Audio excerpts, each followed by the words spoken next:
வணக்கம். நம்ம தோல்ல சில சமயம் வெள்ளை வெள்ளையா புள்ளிகள் வரும் இல்லையா? அது வெறும் அழகு சம்பந்தப்பட்ட விஷயம்னு நினைச்சுக்காதீங்க. அதுக்கு பேரு விட்டிலிகோ. இன்னைக்கு இந்த விட்டிலிகோனா என்ன? இதுக்கு பின்னாடி இருக்கிற அறிவியல் என்ன? இதனால பாதிக்கப்பட்டவங்களோட வாழ்க்கை எப்படி இருக்குன்னு ஆழமா பார்க்க போறோம். பேர்ல என்ன இருக்குன்னு நீங்க கேட்கலாம். ஆனா விட்டிலிகோ விஷயத்துல அந்த பேர்லயே ஒரு பெரிய கதை இருக்கு. விட்டியம்னு ஒரு லாத்தின் வார்த்தை. அதுக்கு அர்த்தம் என்ன தெரியுமா? களங்கம் விளைவிக்கிற ஒரு தவறு. பாருங்க, அந்த பேரே இந்த நிலைமை மேல எவ்ளோ பெரிய சமூக களங்கத்தை சுமத்திருக்குன்னு இதுல இருந்தே தெரியுது. ஆனா உண்மையில இது ஒரு தவறோ குறைபாடோ கிடையாதுங்க. இது ஒரு மெடிக்கல் கண்டிஷன். ரொம்ப சிம்பிளா சொல்லணும்னா, நம்ம தோலுக்கு கலர் கொடுக்கிற செல்கள் தான் மெலனோசைட்ஸ். இந்த செல்கள் வேலை செய்யறத நிறுத்திட்டு கொஞ்சம் கொஞ்சமா அழிஞ்சு போயிடுது. அதனால தான் அந்த இடத்துல தோல் வெள்ளையா மாறிடுது. இப்போ இந்த படத்தை பாத்தீங்கன்னா உங்களுக்கு புரியும். விட்டிலிகோ எல்லாருக்கும் ஒரே மாதிரி வர்றதில்ல. சிலருக்கு சின்ன சின்ன புள்ளியா இருக்கும், இன்னும் சிலருக்கு உடம்புல பெரிய பெரிய திட்டுகளா பரவி இருக்கும். சோ ஒவ்வொருத்தருக்கும் இது ஒவ்வொரு மாதிரி வெளிப்படுது. இது ஏதோ ரொம்ப அரிதான ஒரு நோயின்னு நீங்க நினைக்கலாம். ஆனா உண்மை என்னன்னா, உலக மக்கள் தொகையில 2% அதிகமானவங்களுக்கு இந்த பாதிப்பு இருக்கு. இது யாருக்கு வேணா வரலாம், எந்த இனத்தவரா இருந்தாலும் சரி. ஆனா கொஞ்சம் டார்க்கா இருக்கிற ஸ்கின்ல இது ரொம்ப பளிச்சுன்னு தெரியும் இல்லையா? சரி, அப்போ இந்த கலர் ஏன் போகுது? நம்ம தோலுக்கு அடியில அப்படி என்னதான் நடக்குது? வாங்க பார்க்கலாம்.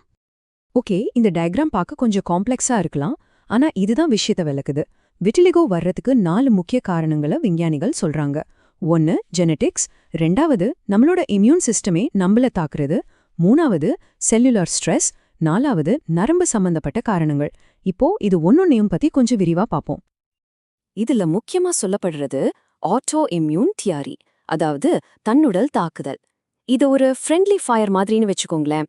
நம்ம உடம்ப பாதுகாக்க வேண்டிய நம்மளோட இம்யூன் சிஸ்டமே தப்பா நம்ம மெலனோசைட் செல்களை எதிரின்னு நினைச்சு தாக்கி அழிச்சிடுது. அடுத்தது ஜெனடிக்ஸ். ஆமா, இது பரம்பரையா வர்றதுக்கு வாய்ப்பு இருக்கு. ஆனா ஜீன்ஸ் மட்டுமே காரணம் கிடையாது. இது எப்படி சொல்லலாம்னா, ஜீன்ஸ் ஒரு துப்பாக்கியில குண்ட லோட் பண்ற மாதிரி. ஆனா அந்த ட்ரிகரை பிரஸ் பண்றதுக்கு ஒரு காரணம் வேணும் இல்லையா? அந்த காரணம் தான் சுற்றுச்சூழல் தூண்டுதல். அது மன அழுத்தமா இருக்கலாம், அதிகப்படியான வெயிலா இருக்கலாம், இல்ல சில கெமிக்கல்ஸா கூட இருக்கலாம். இன்னொரு காரணம் ஆக்சிடேட்டிவ் ஸ்ட்ரெஸ். இது புரியுற மாதிரி சொல்லணும்னா, நம்ம செல்களுக்குள்ளேயே துருப்பிடிக்கிற மாதிரி கற்பனை பண்ணிக்கோங்க. நம்ம செல்களுக்குள்ள தேவையில்லாத நச்சு பொருட்கள் அதிகமாகி அது மெலனோசைட்ஸ்களை கொஞ்சம் கொஞ்சமா டேமேஜ் பண்ணி அழிச்சிடுது. கடைசியா நியூரல் ஹைபோதசிஸ், அதாவது நம்ம தோல்ல இருக்கிற நரம்பு முனைகள்ல இருந்து வர சில கெமிக்கல்ஸ் நம்ம நிறமை செல்களுக்கு விஷமா மாறி அதை அழிக்கலான்னு ஒரு தியரி இருக்கு. இது பத்தின ஆராய்ச்சி இன்னும் போயிட்டு தான் இருக்கு. சோ மொத்தத்துல என்ன விஷயம்னா, விட்டிலிகோ வந்த இடத்துல அந்த கலர் கொடுக்கற மெலனோசைட்ஸ் சும்மா தூங்கிட்டு இல்ல, அதுங்க முழுசா அழிஞ்சே போயிடுச்சு. அந்த கலர் ஃபேக்டரியே அங்க இல்ல. இதனால தான் இதுக்கு ட்ரீட்மெண்ட் கொடுக்கறது ரொம்பவே சவாலான ஒரு விஷயமா இருக்கு. சரி, இப்போ அடுத்த கட்டத்துக்கு போலாம். போன அந்த நிறத்தை திரும்ப கொண்டு வர்றதுக்கு மாடர்ன் மெடிசன்ல என்னென்ன வழிகள் இருக்குன்னு பார்க்கலாம் வாங்க. இங்க தான் விஷயம் ரொம்ப இன்ட்ரெஸ்டிங்கா மாறுது.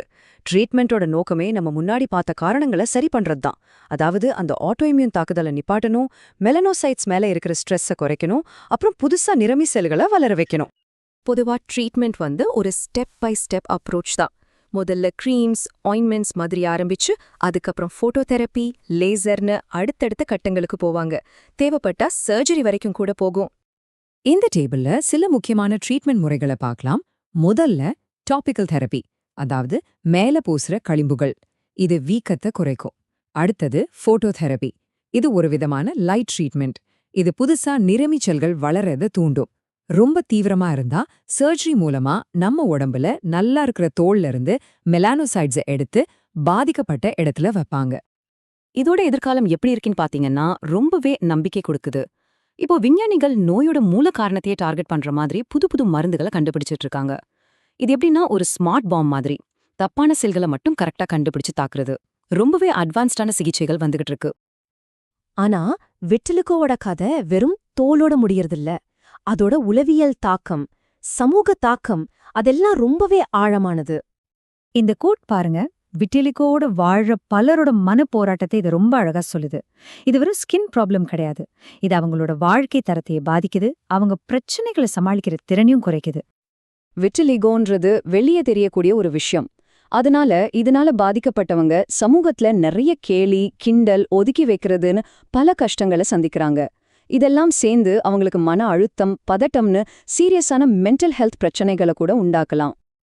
ஆனா இதுக்கெல்லாம் தீர்வு இல்லாம இல்ல, நிச்சயம் இருக்கு.